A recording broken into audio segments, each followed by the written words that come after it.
Midnight settled heavily over Ridgeview Medical Center, cloaking the building in a quiet, artificial glow. The hum of fluorescent lights filled the empty corridors, cold and unforgiving, casting long shadows across the linoleum floors.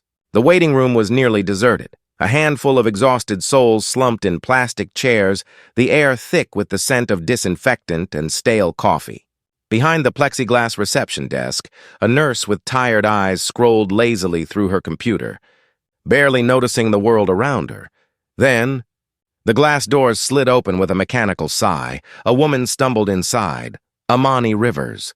Her face was pale, slick with sweat, and one hand pressed tightly against her side. Her breath came in short, uneven gasps. "I need a doctor," she said softly, her voice trembling with exhaustion rather than fear. The nurse didn't even look up. Her tone was clipped, dismissive. "Take a seat." Minutes crawled into hours. The clock on the wall ticked mercilessly forward, its sound echoing like a cruel reminder that no one was coming. Ammani's vision blurred as pain rippled through her ribs. Her fingers shook as she tried to steady the clipboard she'd been handed, filling out insurance sections she didn't have the strength to complete. Around her, the sterile world remained indifferent. When Dr. Charles Reed finally appeared, his pristine white coat gleaming under the harsh lights, his expression wasn't one of concern, it was irritation. He looked down at her like she was an inconvenience.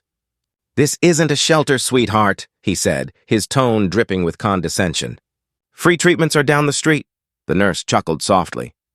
The guards didn't hesitate when he gestured toward the door. Ammani's body protested as they lifted her by the arms and shoved her into the freezing night. She stood there, trembling, her breath visible in the cold air.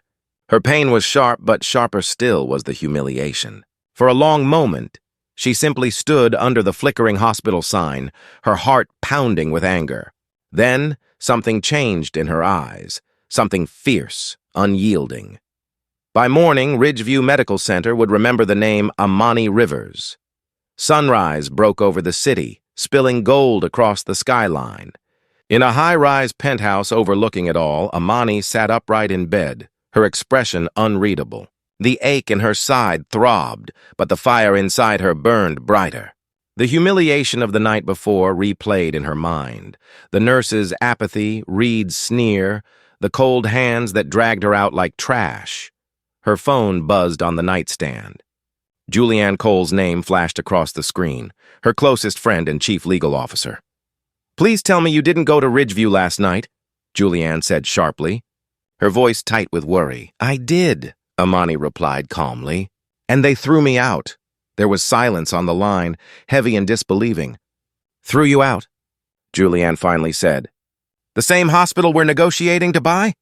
"They didn't see me," Ammani murmured, standing and staring out at the morning light washing over the city. "And that's the problem." She hung up, crossed the room, and dressed carefully. Black suit, sleek hair, calm eyes. The reflection in the mirror looked powerful, unshaken. The pain no longer mattered. The woman who had been dismissed the night before no longer existed. An hour later, the glass doors of Metasphere Technologies parted for her arrival.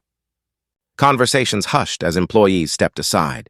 The CEO had returned, and she carried an energy that vibrated through the air. Julianne was waiting in the conference room, surrounded by screens and files.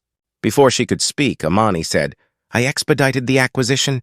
"As of this morning, Ridgeview Medical Center belongs to us." Julianne blinked. "That fast? You want to confront them already?" "I'm not confronting them," Ammani said. "I'm reforming them." By 9 a.m., Ridgeview's top staff were assembled in the main boardroom. The polished mahogany table gleamed under sunlight streaming through tall windows. The air smelled of perfume, coffee, and unease. Thomas Grayson, the hospital's longtime chairman, stood at the head of the table. "Who called this meeting?" He barked. The doors opened. Silence fell. Ammani Rivers walked in. Her heels clicked sharply against the marble floor as she crossed the room. "They work for me now," she said when Grayson gestured to security. Her voice was calm but commanding. "As of 6 this morning, Metasphere Technologies has completed its acquisition of Ridgeview Medical Center." The room erupted in whispers. Reed's eyes widened in disbelief, his face draining of color. That's impossible, Grayson sputtered. It's done, Ammani said. She placed a folder on the table and slid it forward. Photos spilled out, security footage of her, injured and being thrown out of the hospital, Reed standing in the background with his smug grin. You refused treatment to your new boss, she said, her gaze locked on Reed. He stammered. Ms. Rivers, Dr. Rivers, she corrected, her tone icy, and you will address me as such. Her voice was low but unyielding. You saw a problem, not a person. A burden, not a life. You sent me into the cold. Now I send you out instead. Effective immediately, Dr. Reed. You're fired. A collective gasp filled the air. Grayson rose in outrage. You can't just walk in here and watch me, she said simply. 2 new security guards appeared. They escorted Reed out as he shouted threats. Ammani didn't even blink. Please, Sue, she said coolly. Discovery will be enlightening. That day marked the beginning of something deeper than revenge. A veteran nurse named Ella Davenport came to her office after hours, hesitant but determined.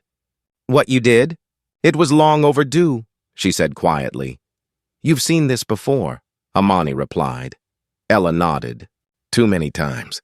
We called it redirecting. Patients who didn't fit the right profile were sent elsewhere. Some never made it. She handed over a worn leather notebook. I kept records. Inside were names, dates, and hidden reports.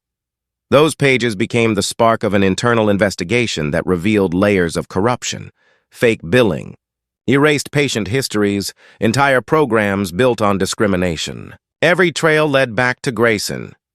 He's been profiting off denied care for years, Julianne said grimly as they reviewed the evidence.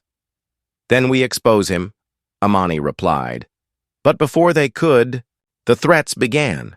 Anonymous messages, hacked files, and one chilling note, drop the audit or regret it. Ammani remained calm. They're scared, she told Julianne. That means we're close. Then Marcus Reed, Charles Reed's son, appeared at her office door, nervous and pale. I know what my father did, he confessed. And what Grayson's still doing. I can help. He handed over documents, memos labeling patients by profitability, secret incentive programs for denying treatment. It was damning, but hours later, Marcus's car was rammed off the road. The crash was devastating. His last words to Ammani, whispered through blood and pain, were, They know. Don't stop. By morning, the story had been twisted. Media headlines accused her of fabricating evidence. The board suspended her, confiscated everything. Still, she refused silence.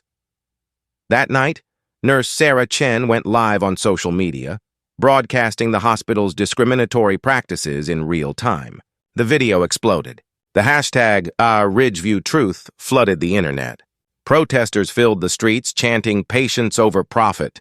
The governor launched an investigation. Weeks later, at the state hearings, the room was packed. Ammani walked in wearing white, a symbol of defiance and purity of purpose. Cameras flashed as she faced Grayson and Reed one last time. This isn't about one hospital, she said. It's about every person denied care because of what they look like, where they're from, or what they can pay. Julianne played the footage Marcus had saved. The screens showed Reed mocking patients, Grayson authorizing racist redirect bonuses. Reed broke down. It's true, he confessed. I did it. I told myself it was policy, but it was prejudice. Moments later, FBI agents entered the hearing room. Thomas Grayson, one announced, you're under arrest for fraud, obstruction, and civil rights violations. Cameras flashed as he was led away in handcuffs. Weeks passed. Ridgeview reopened under a new name, the Rivers Institute for Equal Care. The walls were repainted. The air smelled of hope. A sign above the entrance read, All patients welcome. No exceptions. Ammani stood by the front desk, watching nurses greet patients warmly. Julianne joined her. You did it, she said. No, Ammani replied with a faint smile. We did. Outside, the sun dipped low behind the hospital, golden light spilling over the courtyard where laughter replaced fear.